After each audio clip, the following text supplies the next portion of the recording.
the first thing everyone remembers is the smell. Not the shock, not the sirens, not the yellow tape. The smell. Even now, decades later, when people in that small town talk about the incident, they wrinkle their noses as if they can still taste it in the back of their throat. It was August, they say. Humid. The kind of heat that makes the air feel sticky.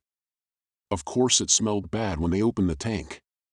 But if you listen longer, they always add. It wasn't just that. It was something else. Like the smell was coming from a place it shouldn't. Her name, in this story, will be Ms. Harada. She was 23. A first-year homeroom teacher at a small junior high school in a quiet part of Fukushima Prefecture. Her students liked her because she was clumsy in a sincere way. She tripped over cables in the audiovisual room, forgot chalk in the classroom next door, and laughed at her own mistakes. Other teachers liked her because she stayed late to help with club activities and never complained when asked to supervise cleaning or morning assembly. She rented a small, single-story house a short walk from the school. Old wooden floors. Thin walls. A separate toilet in a tiny room at the back, connected to an underground concrete septic tank in the yard. It wasn't glamorous, but it was cheap. Just until I save up, she told her colleagues. Then I'll move somewhere with a proper bathroom. She never got the chance. On the last Monday of August 1989, Harada didn't show up to school. At first, no one panicked. Students miss homeroom sometimes. Teachers get stomachaches, catch summer colds. But when the bell rang and her classroom was still empty, the vice principal frowned and went to call her house. No answer. He tried again between periods. Nothing. By third period, a substitute teacher had been sent in to keep the students quiet, and the staff room had filled with a thick, buzzing worry. Maybe she overslept, someone suggested. Maybe she's sick and went straight to the hospital, another teacher said. It was the school nurse who finally said what everyone else was thinking but didn't want a voice. She lives alone, doesn't she? Someone should go check. 2 teachers volunteered. 1 male, 1 female. They walked the 10 minutes to her house under an already brutal sun, shirts sticking to their backs. On the way, they joked half-heartedly about finding her asleep on top of lesson plans. When they reached the small, faded blue gate, the joke stopped. The house was quiet. Too quiet. No TV sounds. No radio. No clatter of dishes. Her bicycle was parked in its usual spot. The curtains were half drawn. They rang the bell. Harada-sensei. It's Tanaka and Mori from school. Are you all right? Silence. They tried the knob. The front door was locked. Maybe she really did go to the hospital, Mori said. Without calling? Tanaka replied. He went around the side of the house. The narrow path between the wall and the fence smelled faintly of damp soil and something else, stale, sour air leaking from the ground.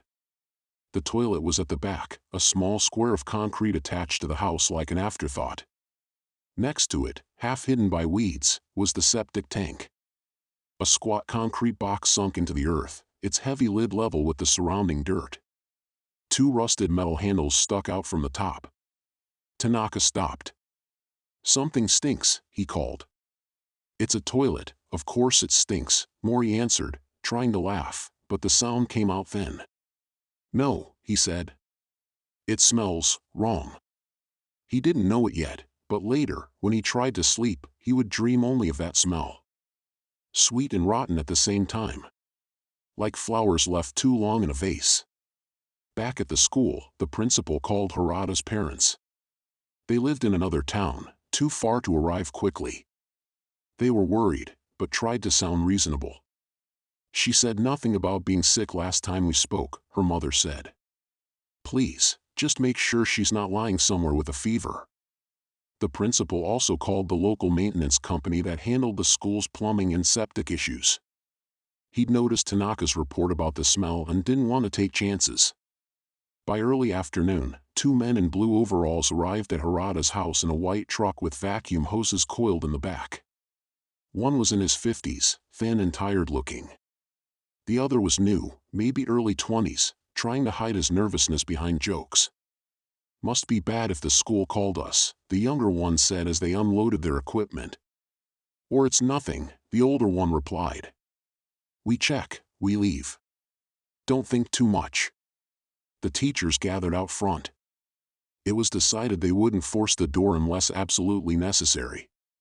"If she's just out buying medicine or something, we can't break into her house," the principal said.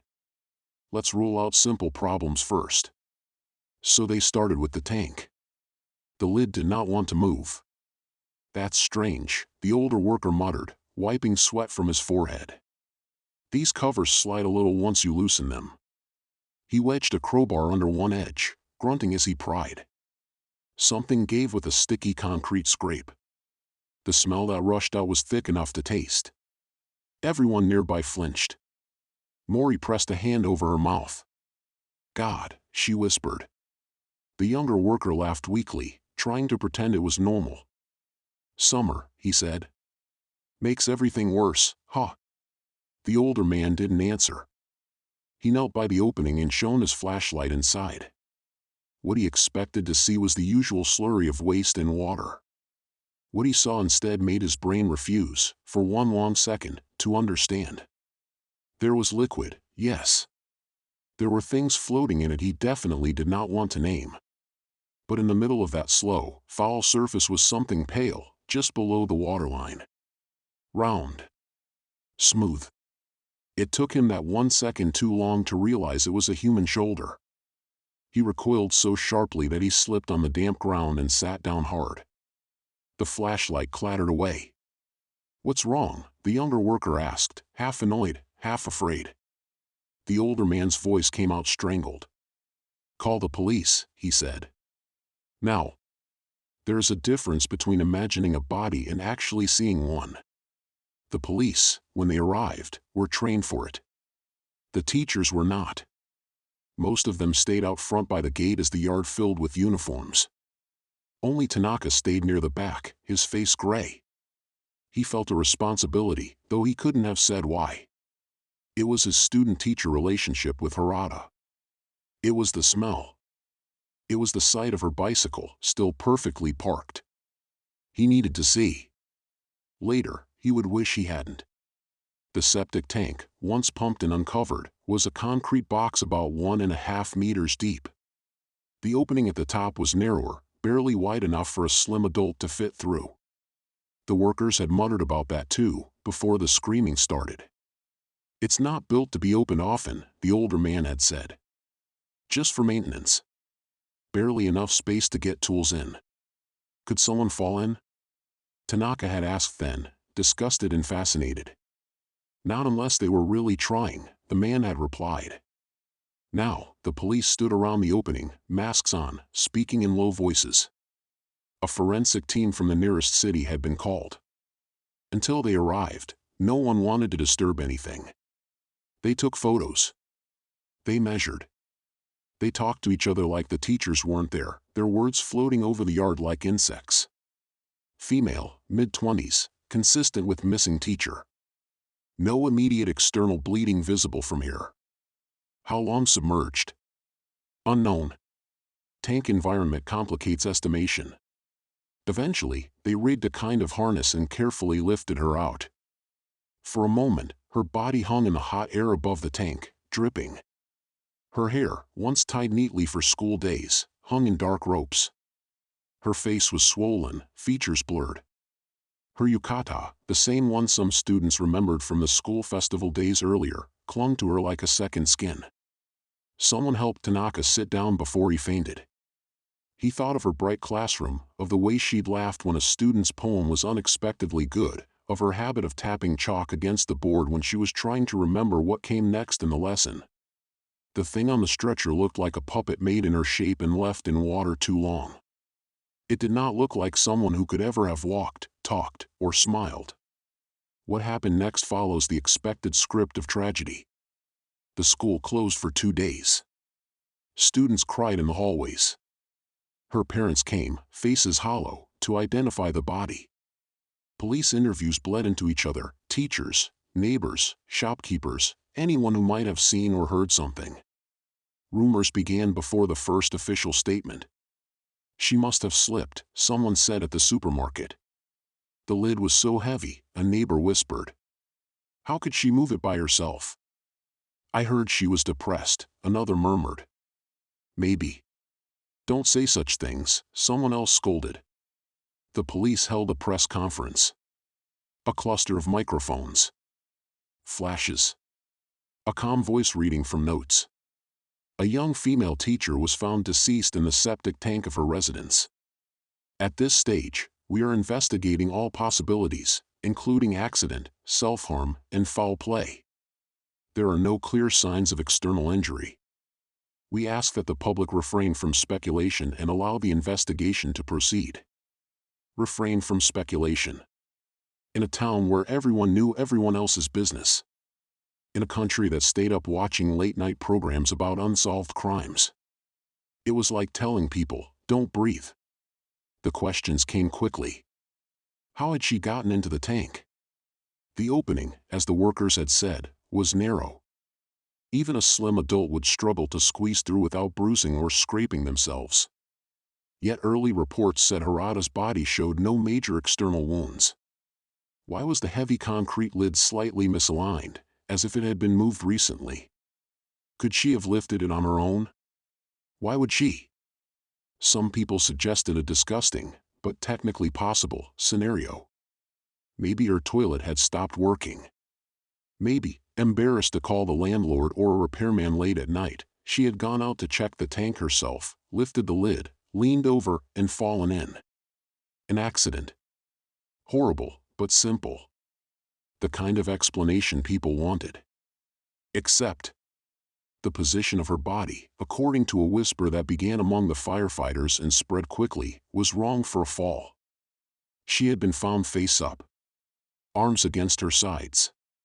As if she had gone in carefully, deliberately. Not face down, not twisted, not with arms outstretched like someone trying to catch themselves. Face up. Like a person lying down. Or like a person being lowered. Another detail never officially announced but widely repeated. The tank was nearly full. There was very little room between the surface and the opening. If she had fallen from above, logic suggested she would have hit her head hard on the opposite wall. But there was no clear trauma like that. "How much space is there between the opening and the waterline?" an interviewer later asked the older maintenance worker on a TV special. He hesitated, looked off camera. "Maybe 30 centimeters, he said. 40 at most." "Could someone jump in?" the interviewer pressed. The man shook his head slowly. "They could get in," he said carefully. "But not jump. They would have to ease themselves down. It's physically awkward." He didn't say what everyone was thinking. It would feel like climbing into a coffin in slow motion. No one asked what kind of mental state a person would have to be in to do that to themselves. Or what it would mean if they hadn't. Some people in the town believe it was suicide. They say that young teachers are under incredible pressure. That she lived alone. That people can hide their pain. They talk about cases where people have chosen strange methods, as if strangeness proves nothing. Who are we to say what someone in despair might do, they ask. Others are convinced it was murder. They say there must have been someone else. Someone who forced her, who knocked her unconscious, who lifted the lid and somehow pushed her through. Even if the body showed no obvious signs of struggle, they say, the tank environment could have hidden them. Some go further and whisper about a person they think it might have been. A colleague. A parent of a student. A man who lived alone nearby and always watched children play. There is no evidence for any of it, just the human need to give a face to the fear. The official file never named a suspect. No one was arrested. The case faded, unsolved. What remains are the questions. In the house. After Harada's death, the landlord wanted to rent the property again. At first, no one was interested. Who would live there, a neighbor said. Knowing what happened under the floor. But time and low rent work on people. A year later, a young man from out of town moved in. He said he didn't believe in ghosts. He said he needed somewhere cheap while he worked at a factory. He said he didn't watch TV much anyway. The neighbors murmured, shook their heads, and watched. For a while, nothing strange happened. He went to work, came home, smoked on the small porch. Sometimes he had friends over. Sometimes he left his laundry hanging in the rain. Normal.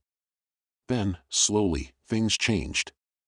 He started to keep lights on at odd hours. A neighbor going to the bathroom at 3 in the morning would glance out and see the toilet window glowing faintly. Sometimes she would hear water running. Sometimes, a sound like someone moving something heavy in the yard. One evening, the landlord stopped by to check the gutters. He noticed the septic tank lid was slightly misaligned again. "Did you open this?" he asked the tenant. The young man looked genuinely confused. "No," he said. "Why would I?" Together, they tried to shift the lid back into place. It resisted, then scraped reluctantly into alignment. The smell that wafted up was normal for such a tank. Sharp, unpleasant, but not like that day. The landlord laughed it off. Later that night, the young man woke up needing to use the bathroom. As he sat in the cramped toilet, he had a sudden, vivid image. A woman in a yukata below him, lying face up, her hair spreading in dark water, eyes open. He grabbed the sink, heart racing. "It's just the stories," he told himself. "Just the stories." He finished, washed his hands, turned off the light, and stepped into the hallway. Behind him, in the darkness of the small bathroom, he heard it. A soft, wet knock. From below. He froze. Listened. Silence. Then, again. Knock. Knock. Like someone's knuckles tapping the underside of the toilet bowl. He turned the light back on so fast his hand slipped.